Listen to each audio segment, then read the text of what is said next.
Hey guys, I want to show you a handout that I'm going to put on Canvas a little bit later, and it kind of deals with reading academic articles and breaking down the structure of them. So we're going to go through the Dorff article with that handout kind of side by side and just kind of break it down structurally. And I think that'll help with some of the reading, especially when some of these get kind of long. By the way, I'm in Atlanta right now. I'm in a hotel room. I have drill with the National Guard band this weekend, so that's the outfit. So I'm going to hit my screen share here, and we'll take a look at this handout. We'll quickly talk through academic article structure, and then we'll find all these different elements and sections on the Dorff article.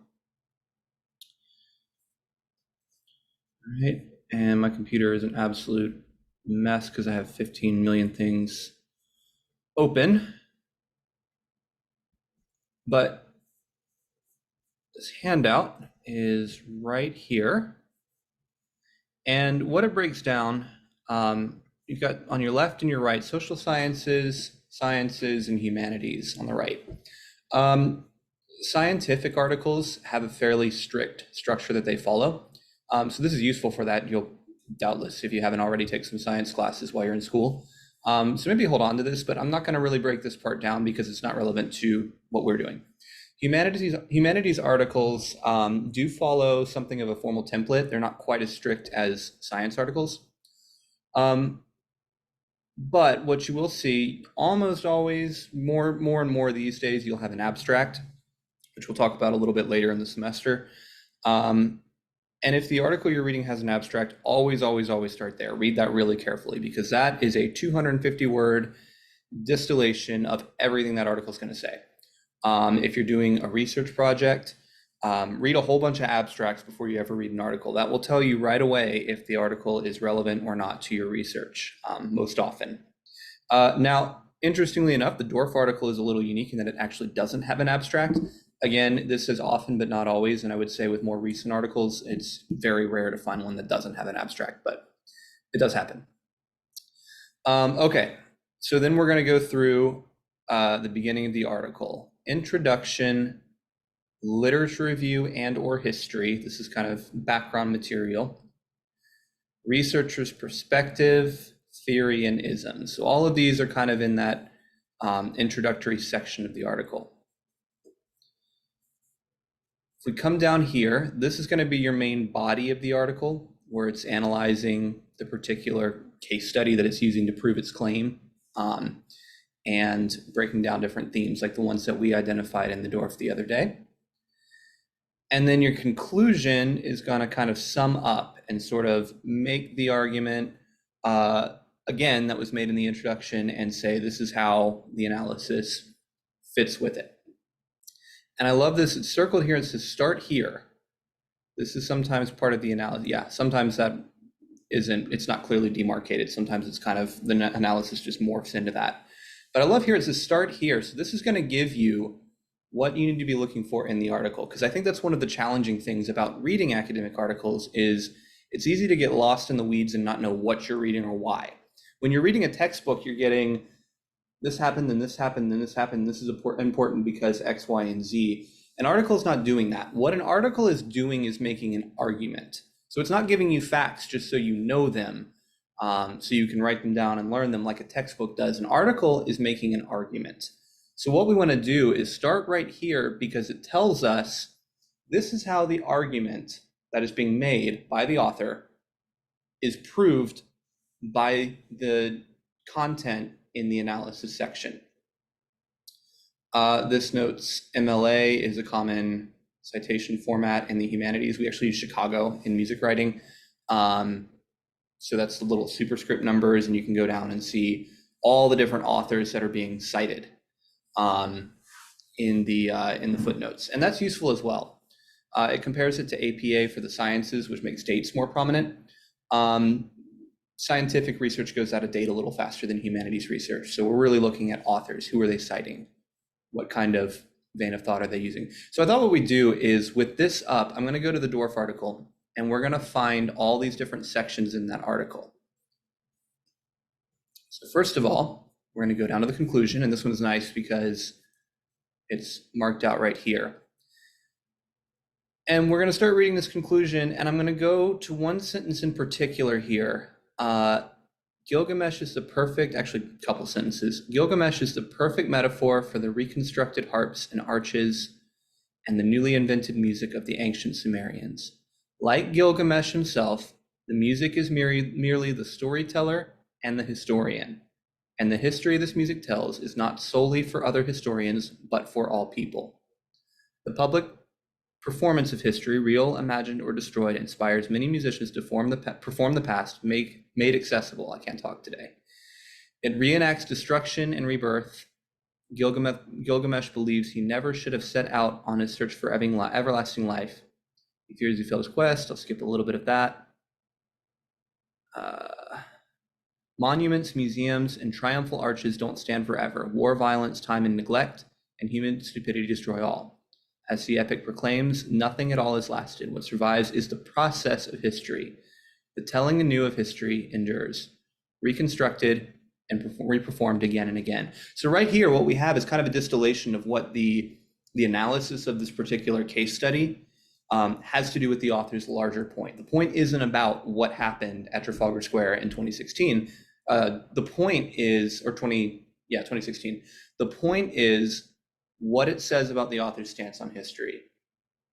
So now I'm going to scroll up all the way to the beginning, and we're going to look at the introduction. So we start with the story, a little background on what happened. Still telling the story, and it's common in humanities articles to start with like a story or a scene, something to sort of catch attention, which this article does really well. And then right here at the very end, right before we get to this new section here, right here we get a really important keyword, a couple of keywords. In this essay, I explore. So that tells us something right now. That tells us what the author is aiming to do. We've already looked at that in the conclusion. Now we're going to get the clear statement of it in the introduction. In this essay, I explore the power and connections between performed and material reconstructions of what I am calling extreme early music. Now that's in italics, so that might be one of the first things you write down before you really get into reading this article. That's a term the authors introduce. That's important. Anytime the author introduces a term, you want to note that. An approach to early music performance that privileges experimental practice as well as techniques and methods from anthropology and archaeology. And then he goes on, he unpacks that a little bit before getting to the meat of the article.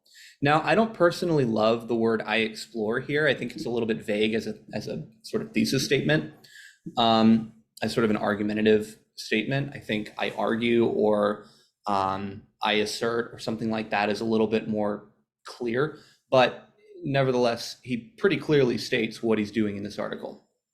So that's an important section. And then let's kind of briefly scan this for anything else. Here we go. We have I argue right here, another important one. Such public performances, I argue, sidestep scholarly questions of authenticity, buzzword right there, and allow us to see how, when, and to whom scholarship becomes real. And real is in quotations. So again, kind of playing off that buzzword authenticity right there, which is almost always when you see that word in academic music writing is going to be an important theme. Okay, so I think this is really our argument statement here. So up here gives us kind of an idea. I would write that sentence down too, I explore, but right here, I argue. That's really important. Anytime you have these like active, straightforward verbal statements. So this is what the argument is. Now, when you're reading the article, if you kind of feel lost at any point, return to that introduction and that conclusion. Maybe you write them down ahead of time. That's what everything needs to be filtered through. What is the argument that's being made, and how in the conclusion does the argument relate to what's being analyzed? Okay, so as we go through the body, and this one is nice because we have these nice little subheadings that lay out all the different topics in the body. You might actually just start by reading those. So in order to make this argument, we're talking about ownership, colonialism, and cultural appropriation. We're talking about authenticity and material reconstruction. So these are giving you very clearly laid out all your themes that are being dealt with.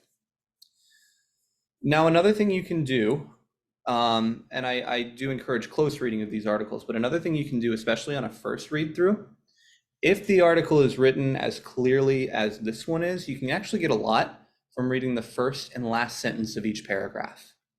One of the founders of modern archaeology, maybe not this one, because this is another story. But let's go down a little bit. US-led invasion is at the beginning of the paragraph. It's not. Okay, let's go down here to where he really starts kind of analyzing the meat of the material. Ancient instruments had been reconstructed before, but Lowing sought to reproduce the work as both an art objective as well as a functional instrument able to perform the lost sounds of a twice destroyed culture. So that actually tells us the most important part of the paragraph right there. Before we even get to the details, that's the most important takeaway. Let's read the last sentence. These decisions were all made through a combination of archaeological study, the study of world art traditions, and experimental practice. So just those two sentences right there give you the most important part of the of the paragraph, because he's laying out the most important information up front. He's talking about it, giving context, working it out throughout the paragraph, and then he sort of makes like a mini conclusion at the end. Let's do another one. Both Lowings and the creator of the recreated Palmyra Arch, Roger Michel, emphasized the ability of material culture to help US and European publics connect to the past. Let's see, Lowings refers not only to the material construction, but more importantly to its performative potential to connect modern audiences to an imagined ancient Judeo-Christian musical source, or source, kind of play on the biblical So just from these two sentences, we have probably the most important material from this paragraph. So while I'm not saying don't read the whole article, please read the whole article, you can get a lot from this exercise of just going through first and last sentence. And that's a really useful way, especially if you're dealing with a lot of different sources, to sort of pull the main ideas from them. And so it might be that either your first read, you go through and read the conclusion, the end of the introduction where you can identify the argumentative statement, and then first and last sentence of each paragraph, you'll actually get quite a lot of what you need from the article. Then if you go back and read it again, kind of just straight through like you read a novel, you're going to already know what case is being made in the article. And at that point, you're going to be able to really pick up on the details and how they play into that case. Let's look at the handout again. I just want to kind of revisit it and summarize. So abstract, always start there if there is one. Then go to your conclusion, read sort of probably the whole conclusion, and try and figure out how the analysis fits with the argument. Go to the introduction, find the argument, and this one's fairly clear. Some of them are not quite as clear, but I think especially in newer articles, it's tending toward a more straightforward statement of the argument. Find that argument or thesis statement. What is being laid out in this article? What case is being made in this article? And why is all of this, the analysis section, important? If you've already read the conclusion, you kind of see how it relates, find that argument. This stuff is good. It tells you what the author's doing, how they're doing it, how it fits into a broader context. But really right here now is the part that makes that case. Subjective and insightful, creating new knowledge. So this is where the author is sort of, this is what's new. All of this is what other people have said. This is what the author is saying. This is the author's insight into this topic, which may have been written about by other authors, but this is this author's take on it. And so I like this as well, quote directly from these. Paraphrase from these, because this is what is already established. This is what other people have said, or it's background information, history. This is what the author is saying. This is the part that you want to pull your quotations from. And then this is going to recap it. I hope this is helpful. I'm going to post this little short video on Canvas. Feel free to review it and use it as you're going through articles in this class. Feel free to email me or meet with me if you have questions. But yeah, so try this out for your next article. See if this helps. Thanks, guys.